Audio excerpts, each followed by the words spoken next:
আমরা এই ভিডিওতে জানবো আরিফ মণ্ডলের স্ট্র্যাটেজি কি ছিল, কিরকম ছিল পড়াশোনার সঠিক, যেমন কঠোর পরিশ্রম যেমন দরকার, দিনে 8 থেকে 10 ঘন্টা পড়া বা তারও বেশি পড়া যেটা জরুরি, তার সঙ্গে সঙ্গে সেটা কিভাবে পড়বে সেটাও খুব বেশি জরুরি। নইলে আজ যে হারে কাট অফ বাড়ছে, সঠিক তুমি যদি প্রপার রুট ম্যাপ না ঠিক করে যদি আবল তাবলভাবে মানে ছন্ন ছড়া হয়ে পড়াশোনা করো, তাহলে সাকসেস পাওয়া খুব চাপের, সাকসেস অধরায় থেকে যাবে।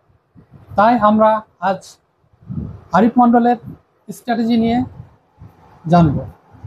তো আরিফ, প্রথমে শুরু করো। তুমি কিভাবে একবারে প্রথম যেদিন শুরু করলে সেদিন তুমি কিভাবে পড়াশোনাটা স্টার্ট করেছিলে ডব্লিউবিসিএস এর জন্য?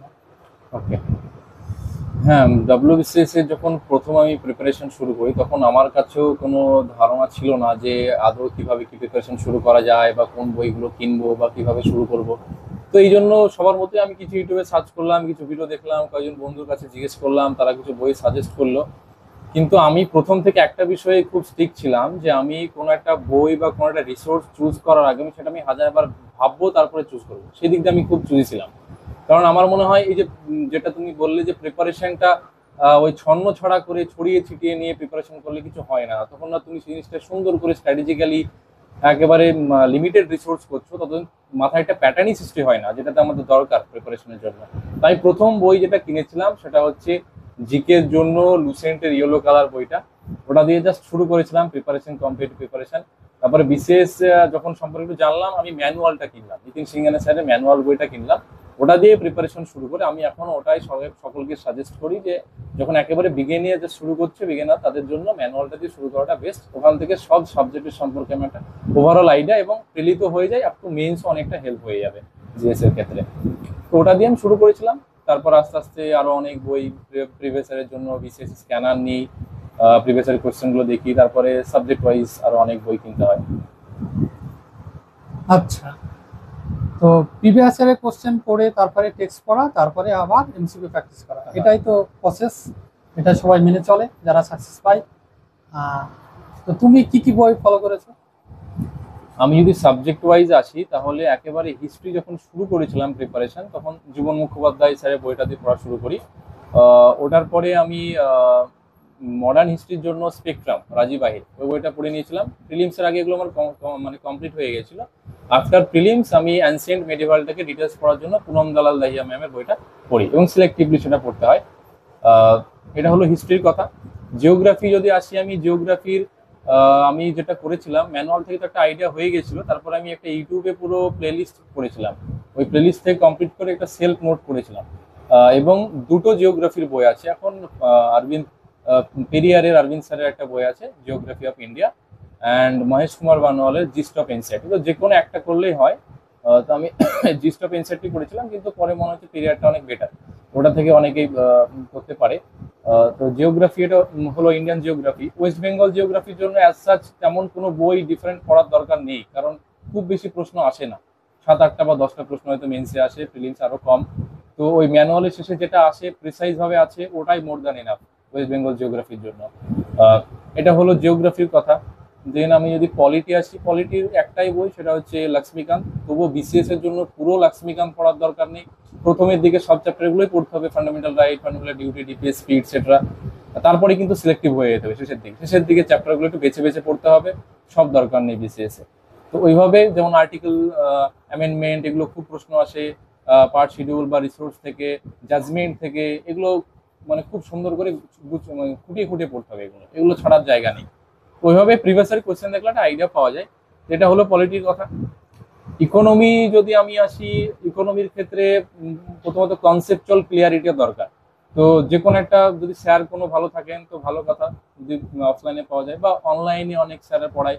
আমি ইউপিএসসির একটা স্যারের পুরো প্লেলিস্ট কমপ্লিট করেছিলাম, উনি নিতিন সিংহানের স্যারের যে বইটা আছে ওটা চ্যাপ্টার ওয়াইজ একটা ওভারঅল কমপ্লিট করেছিল। তো ওই ক্লাসের সঙ্গে সঙ্গে আমি নিতিন স্যারের বইটা পড়েছিলাম ইকোনমি। তো এইভাবে আমার ইকোনমিটা ক্লিয়ার হয়ে যায়। তার সঙ্গে সঙ্গে কারেন্ট অ্যাফেয়ার্সের যে আপডেটগুলো থাকে, বাজেট, ইকোনমিক সার্ভে, এগুলো তো আপডেট করতে হয়। এভাবে জিএসটা হয়েছিল, history, geography, polity, economy complete করলাম। সায়েন্সের জন্য আমি যেহেতু সায়েন্স ব্যাকগ্রাউন্ড ছিলাম, তো আমি একেবারে বেসিক থেকে শুরু করিনি। আমি ম্যানুয়াল থেকে হালকা আইডিয়ার পরে আমি ওই আরিহান্টের যে জেনারেল সায়েন্স এনসাইক্লোপিডিয়া বইটা আছে, ওখান থেকে পুরো থিওরিটা করে নিয়েছিলাম। Physics, chemistry, biology, EVS, computer section যেগুলো আছে ওখান থেকে হয়েছিল। তারপরে এমসিকিউ প্র্যাকটিস, এমসিকিউ যতটা প্র্যাকটিস করা যাবে ততটাই আরো বেশি হবে এফিশিয়েন্ট সায়েন্সের ক্ষেত্রে। আচ্ছা, কারেন্ট অ্যাফেয়ার্স? কারেন্ট অ্যাফেয়ার্স যখন একবারে শুরু করি, শুরুর দিকে তো মানে খুব বেশি টাইম দিতাম, সেই ভিডিও দেখা, নোট করা, এই করে করে এক আধ মাস অনেক। কিন্তু পরে মনে হলো যে না, এতটা এফোর্টস দিয়ে কারেন্ট অ্যাফেয়ার্সের কোনো দরকার নেই। কারেন্ট অ্যাফেয়ার্সটা অনেকটা আনপ্রেডিক্টেবল, আর যেগুলো পারবে সবাই, তুমিও সেটা পারবে, সেটা মানে খুব কমন জানতে হবে। ডেইলি হয়তো 2-3টে আপডেট আমি জানলাম, ম্যাক্সিমাম 2-3টে লেখার মতো বা মনে রাখার মতো। তো মান্থলি ডেইলি নিউজ পেপারটা পড়লে একটা আইডিয়া থাকে ওভারঅল নিউজ সম্পর্কে। এবার মাসের শেষে গিয়ে আমি যদি কোনো ক্লিপস, কোনো পিডিএফ পড়ি বা কোনো একটা নোটস পড়ে নিলাম বা ম্যাগাজিন পড়লাম, তাহলে ঠিক আছে। তো আমি ওই লাস্টে ওটাই স্টিক করেছিলাম, ডেইলি ওয়েবসাইট বা কোনো নিউজ পেপার থেকে 2-3টে দেখতাম, আর শেষে ওই এসআই ক্লাস পিডিএফ এরকম কোনো স্ক্রিপ্টস পিডিএফ থেকে পড়ে নিলাম। ম্যাথ যায়? ম্যাথ রিজনিং এই ক্ষেত্রে স্ট্র্যাটেজিটা একটু আলাদা, কারণ এখানে অনেকটা স্কোপ থাকে স্কোর ইমপ্রুভ করার। মানে এখানে কোনো কোনো স্টুডেন্ট হয়তো শুধু 90-এ আটকে যায়, শুধু 80-তে আটকে যায়, অনেকে আবার 170-80 তুলে দেয়। তো এখানে হিউজ একটা গ্যাপ তৈরি হয়ে যেতে পারে। তো ম্যাথ রিজনিং যেটা স্ট্র্যাটেজি হওয়া উচিত সেটা হচ্ছে, এখন বিশেষ করে arithmetic and test of reasoning নেই, পেপারটার নাম থাকলেও অ্যারিথমেটিক, অ্যাডভান্স, এই দুটোই মেন। রিজনিং খুব স্বল্প পরিমাণে থাকে। তো আমাদের অ্যারিথমেটিকের, অ্যাডভান্সের পুরো সিলেবাস ওয়াইজ, প্রত্যেকটা চ্যাপ্টার ওয়াইজ কিছু কিছু টপিকের, যেমন প্রফিট অ্যান্ড লসের হয়তো আমার 10-15টা টপিক হলো, টাইপ হলো, সেই টাইপ ওয়াইজ আমি 2-3টে করে প্র্যাকটিস করে নিলাম। তো সেটা সিজিএল এর লেভেলে প্র্যাকটিস করে রাখতে হবে। সিজিএল এর কোনো প্রিভিয়াসের বই থেকে প্রত্যেকটা টাইপের আমি 2-3টে করে প্র্যাকটিস করে রাখলাম। বিসিএস এর লাস্ট 2-3 বছরের প্রশ্ন দেখলে হবে, পুরোনো প্রশ্নের সঙ্গে এখন আর কোনো মিল নেই, এখন অনেকটা স্ট্যান্ডার্ড হয়ে গেছে প্রশ্ন। তো সিজিএল লেভেলের বই থেকে অ্যারিথমেটিক, অ্যাডভান্স রিজনিং গুলো chapter wise, type wise practice করলেই হয়ে যাবে। আচ্ছা, ম্যাথ যায় জানলাম, এবার আমরা জানবো ইংলিশ, অবজেক্টিভ ইংলিশ। অবজেক্টিভ ইংলিশের ক্ষেত্রে আমি যেটা করেছিলাম সেটা হচ্ছে, প্রথমত প্রিভিয়াস ইয়ারের প্রশ্নগুলো দেখেছিলাম, সেখান থেকে গ্রামাটিক্যাল পোর্শনটা একটু হেল্প নিতে হয়, কিছু কিছু rules tools, narration change, voice change, এগুলো আমার অসুবিধা হলে দেখে নিলাম। তারপর একটু প্র্যাকটিস করা। আর ভোকাবুলারি যে পার্টটা, যেখানে প্রিভিয়াস ইয়ার থেকে কিন্তু অনেকটাই রিপিট হয়, যেমন idiom phrase, substitution, one word substitution, এই ধরনের যে টপিকগুলো, এগুলো কিন্তু স্কোরিং হয়, তো ওইগুলো থেকে অনেকটা স্কোর করা যায়। তো খুব বেশি এমফাসাইজ করো যে খুব বেশি স্কোর করা যায় এমনটা না, ওভারঅল একটা মডারেট অ্যাপ্রোচ নিতে হবে, একটু প্র্যাকটিস করতে হবে, প্রিভিয়াস ইয়ারের প্রশ্নগুলো একটু ঘাটাঘাটি করলে মোটামুটি 25-এর মধ্যে 15টা 18টা করলেই হয়ে যায়। Descriptive English Bangla? ডেসক্রিপটিভের বাংলা ইংলিশের কথা যদি আসি, তাহলে প্রথমত আমাদের জানতে হবে যে আমাদের সিলেবাসে যে টপিকগুলো উল্লেখ আছে, সেই টপিকের রুলসগুলো কি, লেখার ধরনটা কি, লেখার নিয়মটা কি। তো ওটার জন্য একটা খুব ভালো বই আছে মন্ডল প্রকাশনীর, কার্তিচন্দ্র মন্ডলে বাংলা ইংলিশ ডেসক্রিপটিভ। সেখানে যে ফরম্যাটটা দেওয়া আছে, সেই ফরম্যাটটা থেকে আমরা রুলসগুলো জেনে নিলাম।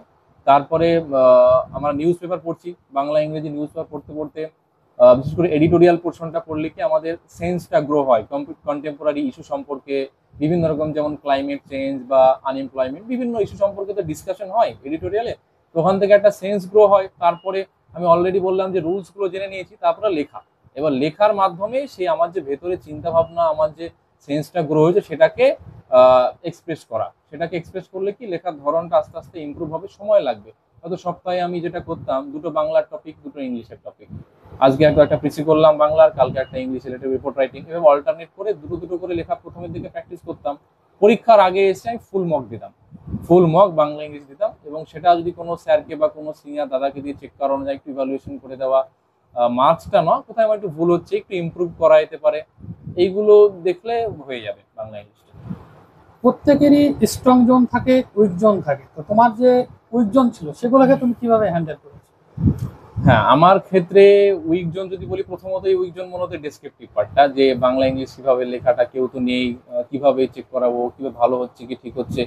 তো ওই লেখাটা কন্টিনিউ করেছিলাম, প্রথমে দিয়ে কাউকে পাইনি, নিজে নিজে দেখতাম, মডেল অ্যান্সারের সঙ্গে একটু কম্পেয়ার করতাম যে আমাকে আরেকটু এখানে ইমপ্রুভ করা যেতে পারে, নিজে দেখে মনে হতো একটু চেক করতাম। পরে একজন অনলাইনে স্যার পেয়েছিলাম, বাংলাটা উনি চেক করে দিতেন। তো এইভাবে বাংলা ইংলিশটা হয়েছে। উইক পয়েন্ট আর একটা হচ্ছে অ্যানথ্রোপোলজি অপশনাল, সেটাও নিজে থেকে সেলফ স্টাডি করা, ওটাতে অনেকটা সময় লেগেছে, 1-1 বছরের উপরে খাটতে হয়েছে নিজেকে। আর বাকি জিএস গুলো অনেকটা স্ট্রং ছিল। তো এই উইক পয়েন্ট বলতে অ্যান্থ্রো আর ডেসক্রিপটিভ প্রথমের দিকে ছিল, কিন্তু শেষের দিকে ওগুলো স্ট্রং হয়েছে। পরে ব্যালেন্সড অ্যাপ্রোচ নিয়ে চলতাম, অবজেক্টিভ যতটুকু, ডেসক্রিপটিভ ততটুকু। হ্যাঁ, অ্যান্থ্রো নিয়ে একটু ছোট্ট করে বলো। আমরা অ্যান্থ্রো নিয়ে ডিটেল ভিডিও পরে আনবো। ইয়ামিন স্যারের সঙ্গে একসঙ্গে ভিডিও আসবে।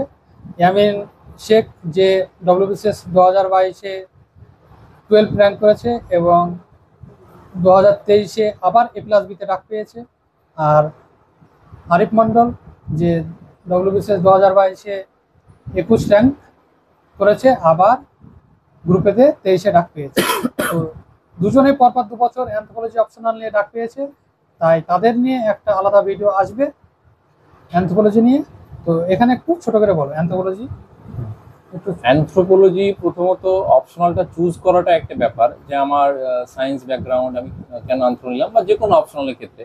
তো আমি যে খুব স্কোরিং বলে চুজ করলাম এমনটা নয়, সে সময় অলরেডি স্কোরিং এর ব্যারিয়ারটা, ওই ট্রেনটা ভেঙে গেছে। আমি সিলেবাসটা দেখছিলাম এবং তার সঙ্গে সঙ্গে প্রিভিয়াস ইয়ারের প্রশ্ন দেখছিলাম। 1-1.5 মাস দেখার পরে মনে হলো যে এখানে আমার কিছুটা সায়েন্সের কিছুটা নলেজ লাগছে, কিছুটা হিউম্যানিটিস নলেজ লাগছে, মিক্স আপ টাইপের, এবং ইন্টারেস্টিং আছে। যে নতুন নতুন society, culture, religion, tribal area, তাদের কালচারটা কি, এই বিভিন্ন নতুন নতুন কিছু জানতে পারবো। তো একঘেয়েমি পুরোনো ওই সায়েন্স না করে নতুন কিছু জানলাম, এবং সেখান থেকে প্রিভিয়াস ইয়ারের কোশ্চেনটাও দেখলাম বেশ, আমি করলে হ্যাঁ পারবো অ্যান্সার করতে। এবং স্কোরিং তো এটা মোটামুটি একটা কতগুলো অপশনাল চলে আসছে বিসিএস যে ট্র্যাডিশনাল। তো সেই দিক থেকে ওভারঅল ভাবনা চিন্তা করে অপশনটা নিলাম, এবং তারপরে আস্তে আস্তে সেলফ স্টাডি করে, সেলফ নোট করে, তারপরে প্র্যাকটিস করা, অ্যান্সার রাইটিং, ধীরে ধীরে ধীরে ধীরে যত সময় গেছে অপশনালটা স্ট্রং হয়েছে। আচ্ছা, ফুল স্ট্র্যাটেজি পরে আসবে অ্যানথ্রোপোলজি রিলেটেড। তো এবার আমরা আরিফ মন্ডলকে একটু রিকোয়েস্ট করব যে যারা নতুন করে শুরু করবে তাদেরকে কি সে উপদেশ দিবে, পরামর্শ দিবে? পরামর্শ, যারা নতুন করে শুরু করতে চাইছো এবং স্বপ্ন দেখছো বিসিএস অফিসার হওয়ার, এক্সিকিউটিভ হওয়ার, তাদের ক্ষেত্রে আমি ওয়েলকাম জানাই। তোমরা প্রিপারেশন শুরু করো। কিন্তু একটা কথা মাথায় রাখতে হবে, যে এই প্রিপারেশনটা কিন্তু তোমাকে সময় নেবে। WBCS demand some sacrifice and some crucial decision তোমাকে নিতে হবে জীবনে। তো সেইগুলো ভাবনা চিন্তা করে প্রিপারেশনটা শুরু করা উচিত। এবং তারপরে সময়ের সঙ্গে সঙ্গে যত এগোবে, তত ভেতরে যত প্রিপারেশনে ঢুকবে, ততই কনফিডেন্স বিল্ড হবে। একদিনে কনফিডেন্স হবে না, ধীরে ধীরে ধীরে বিল্ড আপ হবে। তো এখন তো অনেক রিসোর্স হয়েছে, অনেক সাপোর্ট আছে, অনেক রিসোর্সেস আছে। তো সেই দিকে প্রিপারেশনটা চালিয়ে যাও। আমাদের তরফ থেকে যতটা সম্ভব আমরা হেল্প করব। আচ্ছা, শেষ একটা কোশ্চেন, যে কত ঘন্টা পড়তে হয় ডব্লিউবিসিএস অফিসার হতে? এইটা তো মানে একটা common question, but it does not make any sense. এটা কোনো সেন্স, মানে কি বলবো, এটাতে কত ঘন্টা পড়তে হয় এটা কোনো অ্যান্সার হয় না। কারণ এটা ডিপেন্ড করে সিচুয়েশনের উপরে। যে কোনো দিন আমার একটু বেশি পড়তে মনে হলো, আমি মোটিভেটেড ফিল করছি, তখন একটু বেশি পড়ে নিলাম, 8 ঘন্টা 10 ঘন্টা। কারণ আমাদের মোটিভেশনটা তো কার্ভের মতো না, আপ ডাউন করে। আবার কোনোদিন ভালো লাগছে না, একটু বাইরে গেলাম বা ফ্যামিলির সঙ্গে আছি, সেদিন যে একেবারেই পড়বো না এমনটা না, হয়তো 2 ঘন্টা 3 ঘন্টা করে রেখে দিলাম। তো এটা আবার মাঝখানে পরীক্ষার কোনো ডেট নেই, অনেকটা লম্বা গ্যাপ, তখন পড়াটা একটু কমে যায়, তখন হয়তো শুধু বাংলা ইংরেজি অপশনাল একটু খাটলাম, বা ম্যাথ রিজনিং প্র্যাকটিস করলাম টুকটাক। ওই কনসিস্টেন্সি মেনটেন করতে হয়। পরীক্ষার আগেই আবার কিন্তু কার্ভটাকে আপ করতে হবে, তখন একটু রেগুলারিটি, কনসিস্টেন্সি মেনটেন করে যতটুকু পারা যায় ততটুকু নিজের বেস্ট দিতে হবে। মধ্য কথা, ধারাবাহিকতা রাখতে হবে।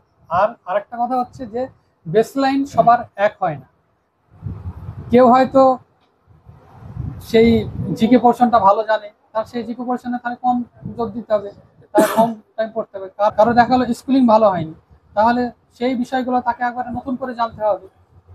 তো এটা এক একজনের ক্ষেত্রে এক এক রকম, এটা ভ্যারি করে। তো আরিফ মন্ডল, তো তোমার জীবনের আইডল কি? আর কোনো উক্তি যদি থেকে থাকে তোমার, যে আদর্শ, মানে প্রিপারেশন পেজে যদি কোনো কিছুকে তুমি মানে ফলো করে থাকো, সেটা তুমি জানাতে পারো। উক্তি, আমার আইডিয়াল যদি বলি, আদর্শ কিছু, আদর্শ কোনো সিঙ্গেল পার্সন নয়, অনেক মানুষেরই অনেক কোয়ালিটি ভালো লেগেছে, সেখান থেকে নিজেকে সেটা গ্রহণ করেছি। আদর্শ একটাই, যে অনেক আগে থেকে ভিতর থেকে মনে হতো যে মানুষের জন্য কিছু করব। এবার সেটা করার জন্য তো আমার একটা প্ল্যাটফর্ম দরকার। আমি তো, আমাকে আগে নিজেকে সেই জায়গায় পৌঁছতে হবে, তারপরে আমি মানুষের কাছে পৌঁছতে পারবো। তো সেই সার্ভিসটা দেওয়ার জন্য আগে নিজেকে সেই জায়গায় পৌঁছতে হবে, এটাই ছিল ভেতর থেকে। আর হচ্ছে কিছুটা সময়, অনেকটা সময় মনে হয়েছিল এইচএস এর পরে যেন একটা পিছিয়ে গেছি। তো এটা মনে হয়েছিল যে যখন আমি কাম ব্যাক করবো তখন কাম ব্যাকটা যেন আমার স্ট্রং হয়। তো এই জন্য এটা বলি যে extent of success depends on how strongly you come back. ওই কাম ব্যাকের ভেতরে খিদেটা অনেক ছিল, ওটাই ধরে রেখেছিলাম। একদম। তাহলে এখানেই শেষ করছি এই ভিডিওটা। আরিফ মণ্ডলের যে ভাবনা, যে আদর্শ, অপরের জন্য কিছু করার যে ইচ্ছা, সেই ইচ্ছা পূরণ হোক এবং তাকে দেখে আরো হাজারো হাজারো আরিফ মণ্ডল উঠে আসুক আমাদের প্রত্যন্ত জেলা মুর্শিদাবাদ থেকে, প্রত্যন্ত ব্লক জলঙ্গি থেকে এবং পশ্চিমবঙ্গের বিভিন্ন কোণ থেকে। Thank you.